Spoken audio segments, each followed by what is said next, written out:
अस्सलाम वालेकुम। माशाल्लाह मस्जिद रहीम खां की ये तारीख़ रही है कि जब कभी भी यहाँ से कुछ ऐलान होता है कि हमको दीन के काम के लिए या कुछ सोशल कॉज के लिए आगे आना है, तो हमेशा हमारे शकील भाई और आप लोग जहाँ हमेशा जमा हो जाते हैं। मैं बहुत बार देखा हूँ और अक्सर जुमा भी यहाँ अदा होता है मेरा। तो देखिए, आज हमारा जो मकसद है यहाँ जमा होने का, वो मकसद है कि अब मौजूदा जो मुल्क में हमारे हालात बन गए हैं एनआरसी को लेकर और सीएए को लेकर, और उसमें हमारा मौक़िफ़ और उसमें हमारा रोल क्या होना चाहिए, इसके बारे में हम आज मालूमात हासिल करेंगे। देखिए, अब हर कोई बहस और मुबाहिसे में लग गया है कि भाई एनआरसी को सपोर्ट करना है, सीएए को सपोर्ट करना है, या एहतजाज करना है, प्रोटेस्ट करना है या नहीं करना है, और अपने अपने लेवल पे हर कोई अपने अपने डिबेट्स में इन्वॉल्व हो जा रहे हैं, अपने दोस्त अहबाब में, अपने कलीग्स में, अपने काम की जगह पर। तो आज हमारा जो मकसद है, ये महफिल का मकसद हमारा ये है कि हम वकला और हमारी जमात, हम सब एनआरसी और सीएए के ख़िलाफ़ हैं और हम इसके लिए एहतजाज मरते दम तक करेंगे और इसको ख़त्म होने तक करेंगे। ये हमारा मकसद है। लेकिन जब हम कोई चीज़ का एहतजाज कर रहे हैं, तो वो एहतजाज हम किस बुनियाद पे करेंगे और क्यों करेंगे, उसकी वजह क्या है, हम इसको जानकर, उसको क़ानूनी तरीके से समझकर, और ये हमारे साथ नाइंसाफ़ी है, ये हमारे साथ एक नाइंसाफ़ी है, और कैसे ये अपने हमारे साथ नाइंसाफ़ी है उसको हम समझकर उसका प्रोटेस्ट करेंगे। ऐसा नहीं है कि भाई कोई ऐलान कर दिया कि भाई एनआरसी गलत है, सीएए गलत है, एनपीआर गलत है, अब एहतजाज करना है। अगर कोई आपको आजकल देखिए रोड पे इंटरव्यूज़ हो रहे हैं, कोई भी जर्नलिस्ट आ जाता है, एक माइक लेके पूछता है कि भाई आप क्यों इसकी मुखालिफत कर रहे हैं, इसकी वजह आप बताइए। तो हमारे पास इसका मवाद होना चाहिए कि हम इसकी मुखालिफत क्यों कर रहे हैं, इसकी वजह क्या है, इसमें क़ानूनी क्या गलतियां हैं।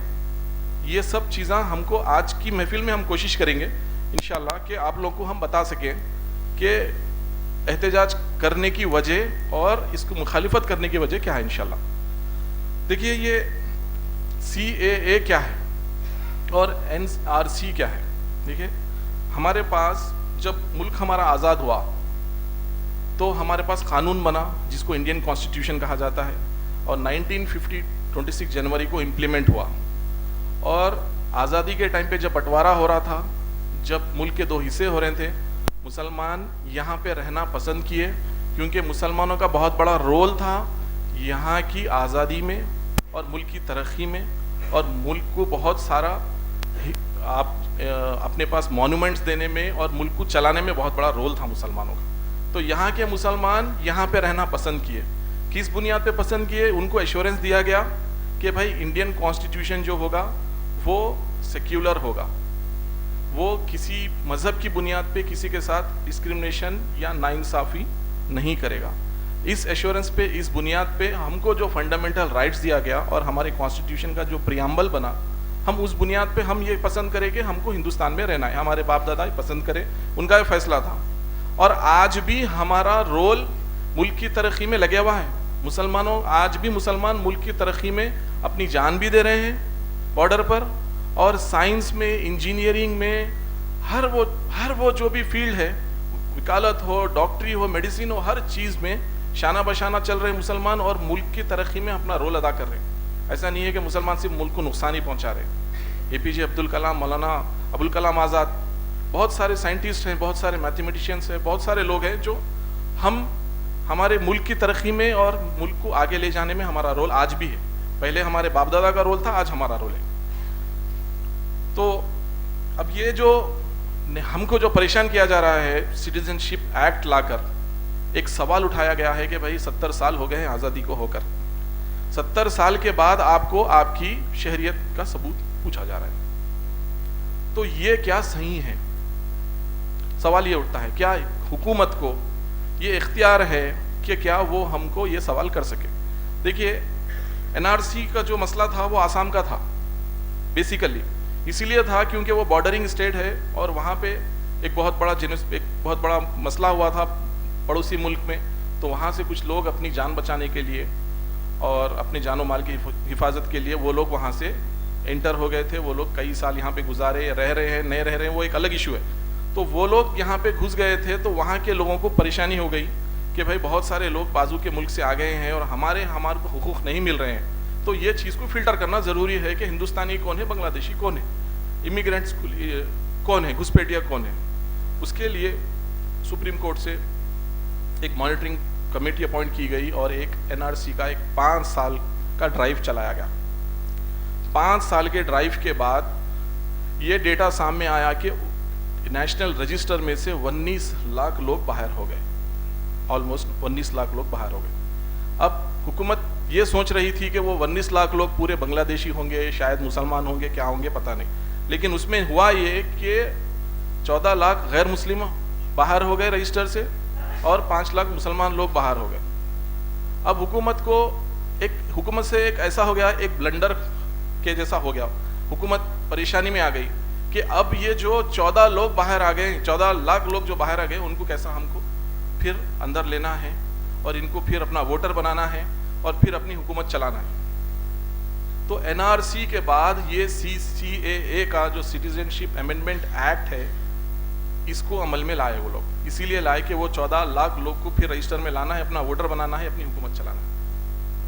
अगर एनआरसी में शायद हो सकता है कि पूरे मुसलमान लोग बाहर हो जाते तो CAA वजूद में ही नहीं आता, शायद हो सकता, क्योंकि उनके लोग भी आ गए हैं तो अब उनको खुश करना है, उनको अपीस करना है, अपने वोटर को पकड़ के रखना है। वो हिसाब में CAA की बुनियाद डाली गई।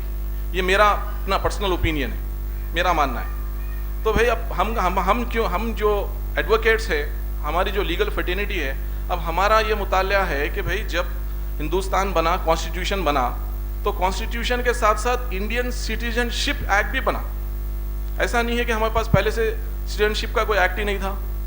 हमारे पास 1955 में ही सिटीजनशिप एक्ट बन गया था और कौन सिटीजन है, क्या बुनियाद पे वो सिटीजन बनेगा, और कोई बाहर के मुल्क से अगर हिंदू आएगा, मुस्लिम आएगा, जो भी आएगा, अगर उन्हें सिटीजनशिप इंडिया की चाह रहा तो उसका क्या क्राइटेरिया रहेगा, हर वो चीज़।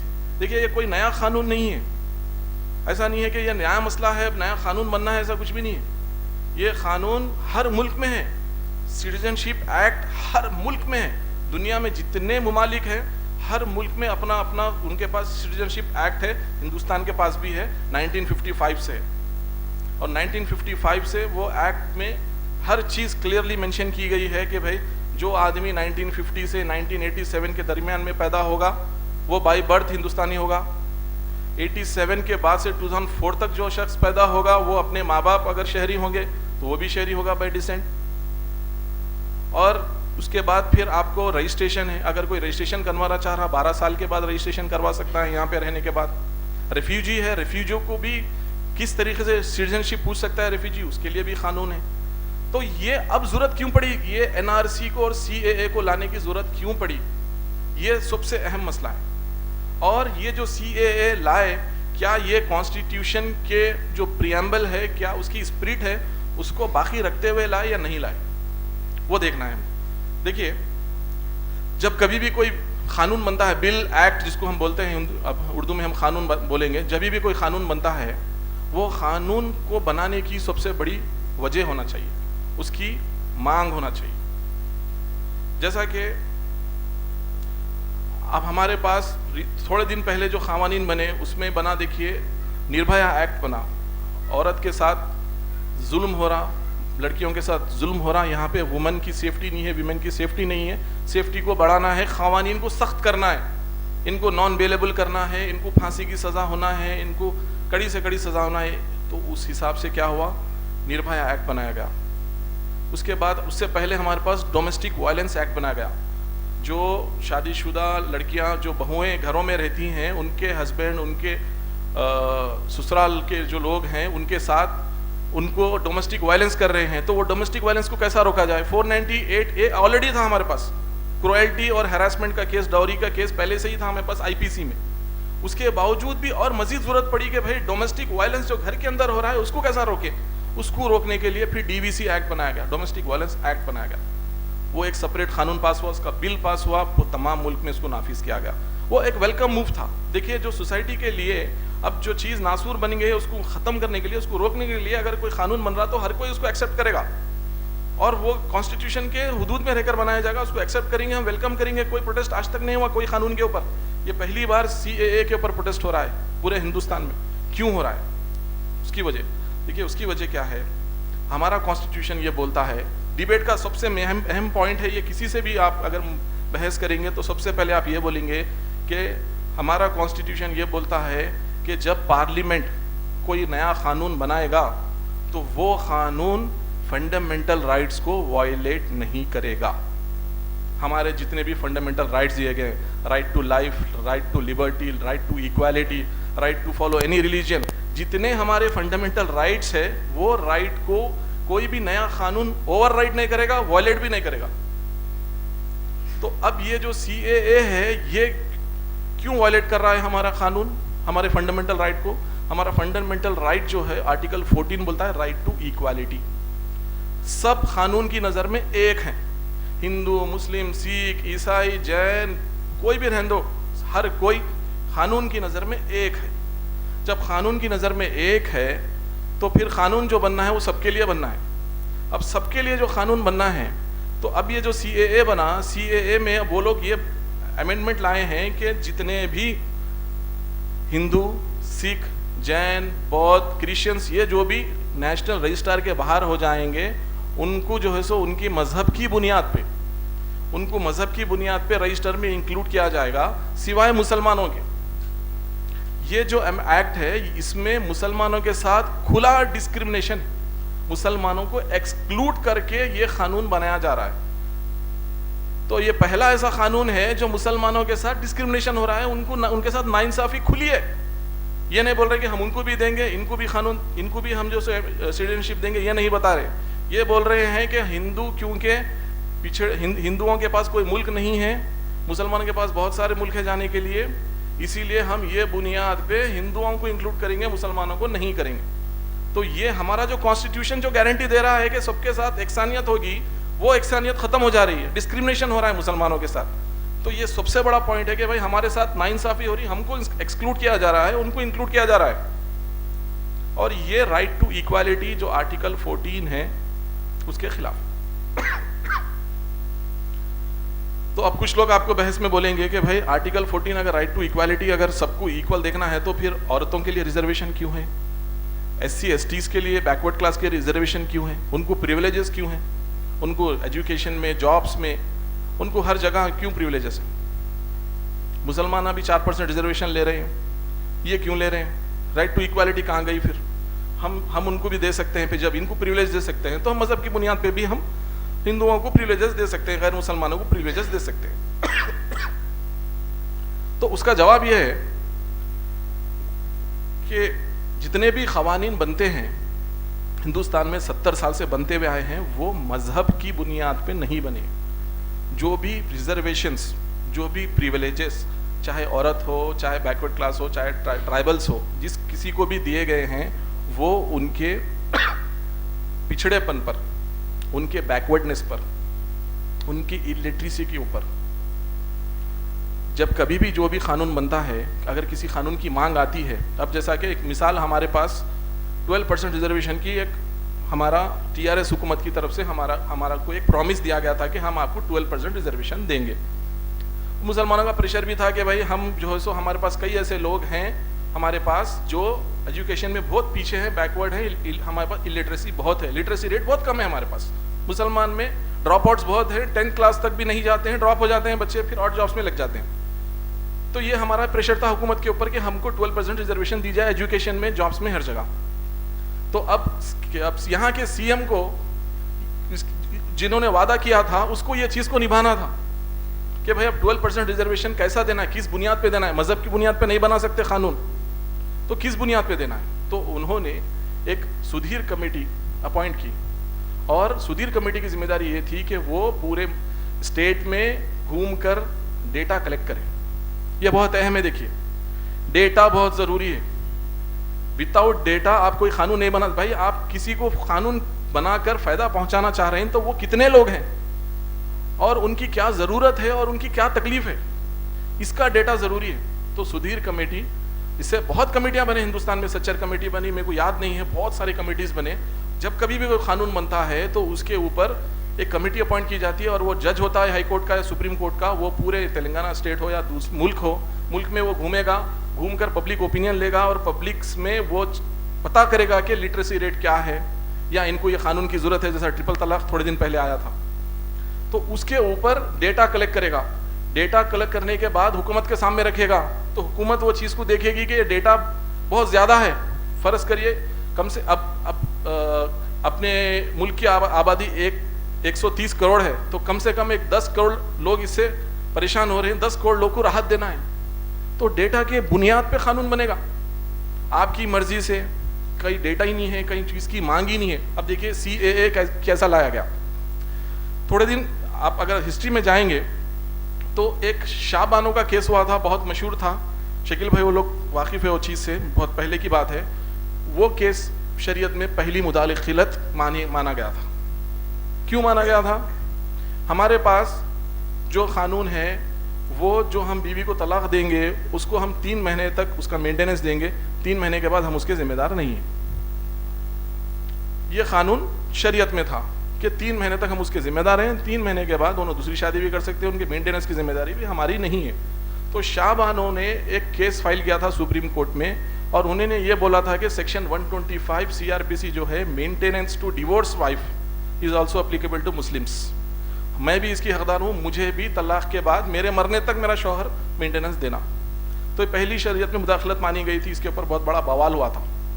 बवाल होने के बाद फिर इसके ऊपर भी बहुत सारे डिबेट्स हुए, बहुत सारे चीज़ें हुए। उसके बाद फिर डेटा जमा किया गया, उसके बाद फिर ये कानून को मुसलमानों के ऊपर भी नाफिज किया गया, 125 CRPC।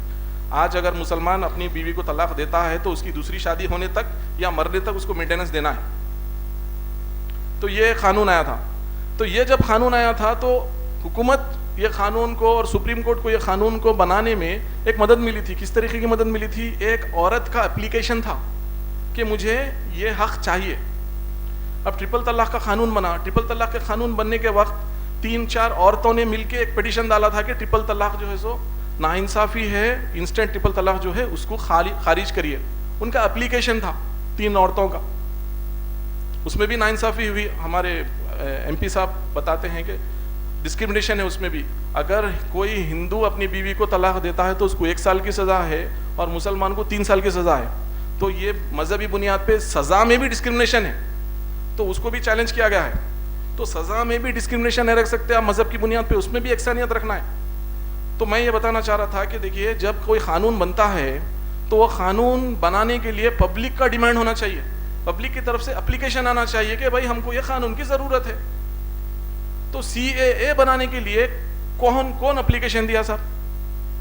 कितने एप्लीकेशन आए, कितने करोड़ लोग मुतासिर है ये चीज़ से। वो लोग बोल रहे कि भाई शरणार्थी जो आए, रेफ्यूजीज जो आए, वो बहुत 70 साल से वो इंतज़ार कर रहे हैं कि हमको सिटीजनशिप मिले।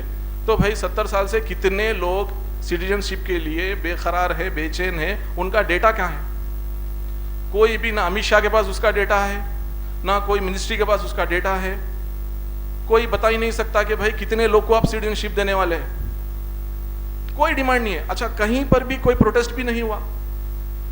कोई शरणार्थी, कोई रेफ्यूजी प्रोटेस्ट नहीं किया कहीं बैठ के, कोई धरना चौक पे, कोई जंतर मंतर पे कि भाई हम 100 आदमी है, हमको सिटीजनशिप दो। कोई आदमी नहीं बैठा। जबकि हाल में आप देखें तेलंगाना में 52 दिन तेलंगाना के RTC के एम्प्लॉयज जो है सो एक मुतालबा करे कि हमको जो है सो नौकरी परमानेंट करो। 52 दिन में 5 लोग मर गए। इतना डिमांड था, इतना प्रेशर था हुकूमत के ऊपर, उसके बावजूद हुकूमत उसको ईजीली और नहीं मानी उनके शर्त को।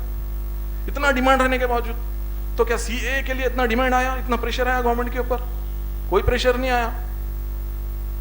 गवर्नमेंट खुद से इनिशिएटिव लेके अपने आप से सुमोटो, जो चीज़ की हुकूमत को, जो चीज़ की मुल्क को ज़रूरत ही नहीं है, जो चीज़ की शहरियों को ज़रूरत ही नहीं है, वो उनके ऊपर लाके थोप दिए। अच्छा, लाके थोप दिए तो थोप दिए, उसमें क्लैरिटी नहीं है। सबसे बड़ी उसमें वैक्यूम जो है, सबसे बड़ा उसमें मसला ये है कि भाई सिटीजनशिप की बुनियाद क्या रहेंगी? पासपोर्ट रहेगा, वोटर आईडी रहेंगी, आधार रहेगा, पैन कार्ड रहेगा, बर्थ सर्टिफिकेट रहेगा, कोई चीज की क्लैरिटी नहीं है। अगर आप कोई चीज की क्लैरिटी बता देते कि भाई आपका पासपोर्ट है आपके पास, आधार है आपके पास, तो आप बच गए। तो हाँ, कम से कम यहाँ का शहरी जो है सो एक सुकून की नींद तो सो सकता। हर किसी की नींद खराब कर दी है। मेरे को डेली कम से कम 4 से 5 कॉल आ रहे हैं, बोर्ड देखकर कॉल कर रहे हैं, साहब हमारा नाम में प्रॉब्लम है, डेट ऑफ बर्थ में प्रॉब्लम है, हमारा जो है सो गजट नोटिफिकेशन निकालना है, हमारे पेपर सही करना है। हर कोई परेशान है, परेशान करके छोड़ दिए मुसलमान को खास तौर पे। तो हम जो मुखालिफत कर रहे हैं, हमारा बोलना ये है कि भाई जब जो कानून की ज़रूरत ही नहीं थी, आपके पास डेटा नहीं है, आपके पास एक 50,000 एप्लीकेशन नहीं है, 5,000 एप्लीकेशन नहीं है आपके पास, हमको सिटीजनशिप दो बोल के आप बता ही नहीं सकते डेटा। ना कोई सुप्रीम कोर्ट में PIL फाइल हुआ, ना हाई कोर्ट में कोई अर्जी आई कि हमको यहाँ पे सिटीजनशिप दो, और ना कोई मीडिया रिपोर्ट करा। कोई मीडिया ये रिपोर्ट नहीं करा कि यहाँ के शरणार्थियों के साथ नाइंसाफ़ी हो रही, या पाकिस्तान के हिंदुओं के साथ, या अफगानिस्तान के या बांग्लादेश के हिंदुओं के साथ वहाँ पे बहुत बड़ी जुल्म हो रहा, जेनोसाइड हो रहा। कोई मीडिया की रिपोर्ट नहीं है। जबकि रोहिंग्या के साथ इतना बड़ा जेनोसाइड हो गया, हम 3-4 साल से हम देखे। उनको आप कभी आगे बढ़ के नहीं बोले कि भाई रोहिंग्या में इतना बड़ा जेनोसाइड हो रहा, लोगों को काट रहे, मार रहे, हम उनको बचाएंगे, हम उनको सिटीजनशिप देंगे, ये आप ऐलान नहीं करे कभी। जो चीज मीडिया में इतनी ज्यादा आई और आज जो यूनाइटेड नेशंस में भी मुद्दा बने हुआ है, वो चीज को आप नजरअंदाज करें, और जो चीज का आपके पास एप्लीकेशन ही नहीं है, वो चीज को लाकर आप थोप रहे। तो ये है मसला हमारा ये है कि भाई सिटीजनशिप अमेंडमेंट एक्ट जो है वो डिस्क्रिमिनेशन कर रहा है, मुसलमान को बाहर निकाल रहा है, हिंदू को अंदर ले रहा है। मजहब की बुनियाद पे कोई किस्म का डिस्क्रिमिनेशन नहीं कर सकते। आप कोई स्पेशल प्रिविलेज देना चाह रहे हैं तो उसका डेटा होना चाहिए, और मजहब की बुनियाद पे नहीं दे सकते आप उनके बैकवर्डनेस पे, उनके पिछड़ेपन पर। वो भी राइट टू इक्वालिटी का ही एक मकसद है कि भाई पिछड़े लोग हैं, आपके साथ नहीं चल सक रहे, शाना बशाना नहीं चल सक रहे, उनको आप स्पेशल प्रिविलेज देके अपने साथ करना है। राइट टू इक्वालिटी का जो स्पिरिट है उसके लिए उनको हम प्रिविलेज दे रहे हैं। औरतें पिछड़े हो गए, औरतों के लिए रिजर्वेशन किस लिए रखे हैं भाई? औरतों का जो है सो कई जो है सो फील्ड्स में उनका जो है सो रिप्रेजेंटेशन बहुत कम है। अरे भाई आप भी आगे आइए, आप भी शाना बशाना चलिए, आप भी हमारे इंसानियत में रहना है, इसीलिए उनको प्रिविलेज दिया गया। उनको उनके जेंडर की बुनियाद पे, उनके मजहब की बुनियाद पे नहीं दिया गया, उनके पिछड़ेपन की, बैकवर्डनेस की बुनियाद पे। मुसलमान को भी जो 4% यहाँ पर रिजर्वेशन दिया गया, वो हर मुसलमान को नहीं दिया गया, उसमें OBC है। कास्ट उनके जो मस्जिद के सदर होते हैं वो एक लेटर लिख के देते हैं कि ये कास्ट के हैं, इनो जो सो बैकवर्ड क्लास में आते हैं, इनको ही रिजर्वेशन दिया जाए, तब रिजर्वेशन मिलता है। हर मुसलमान को नहीं है, जनरल रूल नहीं है वो। तो ये बहुत अहम है। देखिए डिस्क्रिमिनेशन जो हमारे साथ हो रहा है, हमारे साथ जो नाइंसाफी होने वाली है। देखिए अब अगर हम गाफिल हो जाएंगे, हम समझेंगे कि भाई कुछ ना कुछ हो जाएगा, हम बच जाएंगे, तो आसाम का रोल मॉडल हमारे सामने आ गया। आसाम में 19 लाख लोग में से 5 लाख लोग, और पूरे 19 पकड़िए, अब पूरे 19 लाख लोग आज रजिस्टर के बाहर हैं। रजिस्टर के बाहर हो जाएंगे तो क्या क्या होगा? प्रॉब्लम क्या होगा भाई? आप पढ़ाई नहीं कर सकेंगे, आप गवर्नमेंट जॉब नहीं कर सकेंगे, आपको जो भी वेलफेयर स्कीम्स होते हैं गवर्नमेंट के, वो आपको राशन नहीं मिलेगा, आपको मेडिकल फैसिलिटीज़ नहीं मिलेंगे, कुछ नहीं मिलेगा, आप स्टेटलेस हो जाएंगे। आपको 6 महीने का टाइम दिया जाएगा, आप अपनी सिटीजनशिप जो है सो ट्राइब्यूनल्स फॉर्म किए जाएंगे, वो स्पेशल कोर्ट्स जिसमें सिर्फ यही केसेस चलेंगे, उसमें आप जाएंगे और अपना दावा डालेंगे वकील के ज़रिए से।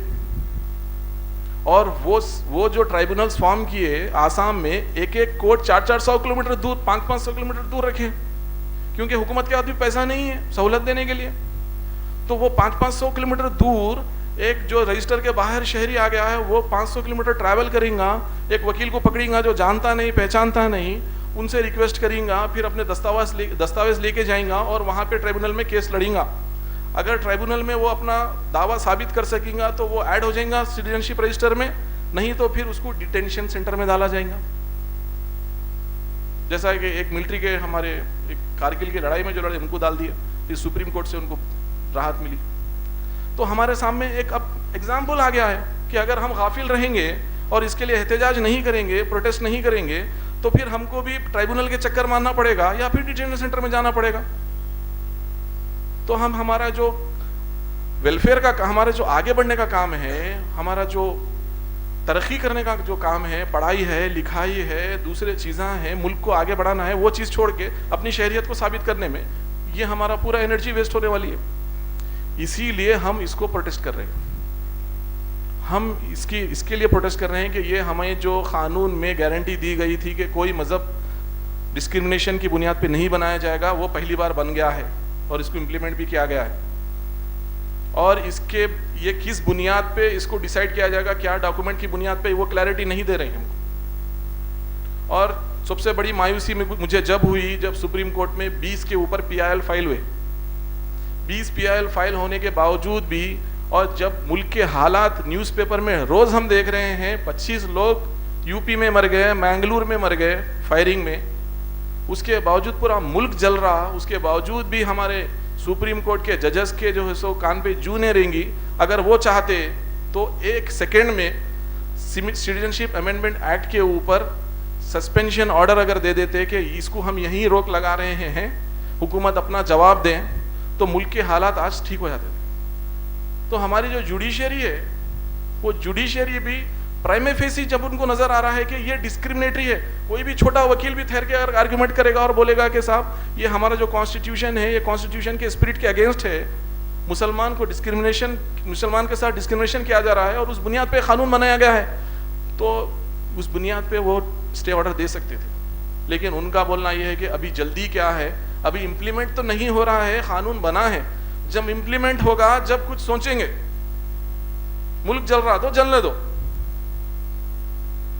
तो इस बुनियाद पे स्टे ऑर्डर नहीं मिला। अगर स्टे ऑर्डर मिल जाता सुप्रीम कोर्ट से तो हम राहत की सांस ले सकते, वो भी हमको नहीं मिला। लेकिन देखिए, हमको रुकना नहीं है, थकना भी नहीं है।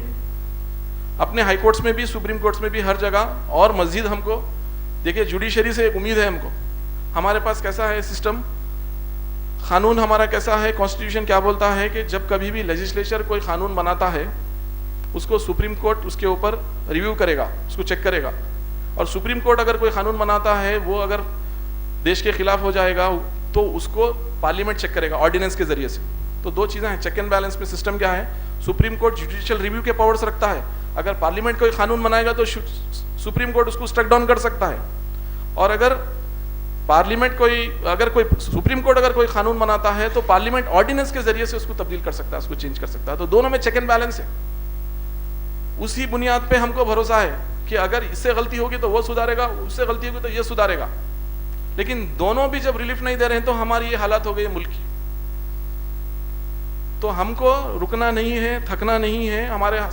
हमारे सामने हालात हैं आसाम के, उसको देखते हुए हमको एहतजाज हमारा जारी रखना है जब तक ये बिल CAA, NRC, NPR, ये सब एक ही है भाई, ये सब एक ही है। इसमें NPR बोलेंगे कि भाई NPR क्या है, ये तो सेंसस हमेशा होता है, सेंसस से क्या प्रॉब्लम है, हर 10 साल में जो है सो कितने रेसिडेंस है। सिटीजनशिप की बात नहीं होगी, जब क्या बात होगी, रेसिडेंस, कितने लोग यहाँ पे मुकीम हैं, उनका हम डेटा कलेक्ट कर रहे हैं स्कीम्स देने के लिए। अमित शाह का एक इंटरव्यू देखा मैं, आप अगर NPR को रोकेंगे तो डेवलपमेंट को रोकेंगे, वेलफेयर को रोकेंगे। जो गरीब लोग हैं, हम जिसको स्कीम देना चाह रहे हैं, उनका डेटा हमारे कने आएगा तो हम उनको स्कीम देंगे। अब डेटा की बात आ गई, अब उन्होंने बोल रहे हैं डेटा आना हमारे पास जरूरी है। डेटा आएगा NPR के जरिए से तो हम जो है सो वेलफेयर स्कीम्स को जो है हम लॉन्च करेंगे। भाई आप हमको ये बताओ कि रेफ्यूजी शरणार्थी जो बोल रहे हैं उनका डेटा कितना है आपके पास, हमको नहीं बता रहे हैं हम डेटा, और आप बोल रहे हैं NPR के जरिए से हमको डेटा लेना है। NPR में भी अमेंडमेंट कर दिया आप। जब पहले सेंसस होता था, सेंसस में कोई ऐसा कानून नहीं था कि कोई सिटीजन, कोई रेजिडेंस के ऊपर आप शक व शुबा जाहिर करें। अब NPR में जो रजिस्ट्रार होगा, हर स्टेट लेवल पे एक रजिस्ट्रार होगा, फिर उसके नीचे मातहतीन होंगे। वो मातहतीन हर एक के घर पे घूमेंगे, घूमकर जो आदमी के पेपर्स, वो लोग, उनको एक ट्रेनिंग दी जाएगी। उसके बाद उनके वो पेपर्स वो लोग वेरीफाई करेंगे, और किसी के ऊपर शक आएगा तो वो डाउटफुल लिख देंगे उसके ऊपर। वो डाउटफुल का डेटा फिर NRC का जो है सो जरिया बनेगा। वो कितने लाख को डाउटफुल लिखेंगे वो भरोसा नहीं है। तो NPR, CAA, NRC ये सब एक ही है। और इलेक्शन के लिए अब कोई मुद्दा नहीं है, गवर्नमेंट को फेल्यूर के लिए कोई मुद्दा नहीं है। इकोनॉमिक इतनी बर्बाद हो गई हमारी, जॉब्स चले गए, एजुकेशन चले गया, इंडस्ट्रीज बर्बाद हो गए पूरे। अब मुल्क में कोई चीज़ सही है नहीं, उसको कैसा छुपाना है, कैसा दबाना है, पूरी आवाम को परेशान करके छोड़ दो आप, उनके सिटीजनशिप के ऊपर ही बात लाओ। और अब नया अब मेरा डिस्कशन हो रहा था मेरे कुछ दोस्त अहबाब से, तो मैं बोल रहा था कि भाई अब नया मुद्दा क्या रहेगा इलेक्शन का, बाबरी मस्जिद तो ख़त्म हो गई, कश्मीर भी 370 हो गया, ख़त्म हो गया, अब क्या है? तो वही बोल रहे थे कि भाई अब मुद्दा यही है, NRC लाएंगे, CAA लाएंगे, अब जो से जितने 5 साल 10 साल इलेक्शन चलेगा अब यही मुद्दे पे चलेगा। तो ये मुद्दे को बर्खास्त करने के लिए हमको आगे आना है, हमको एहतजाज करना है, हमको रोड पे भी आना है, कोर्ट में भी जाना है, और हमें इत्तेहाद भी रखना है। मुसलमानों में इत्तेहाद भी बहुत ज़रूरी है, और अल्लाह से दुआ भी करना है, और हमको कुरान में अल्लाह ताला ऐसी सिचुएशन का क्या हल बताए हैं उससे इंशाअल्लाह हमारे उलेमा लोग वाकिफ़ करेंगे, उसको भी फॉलो करना है हमको।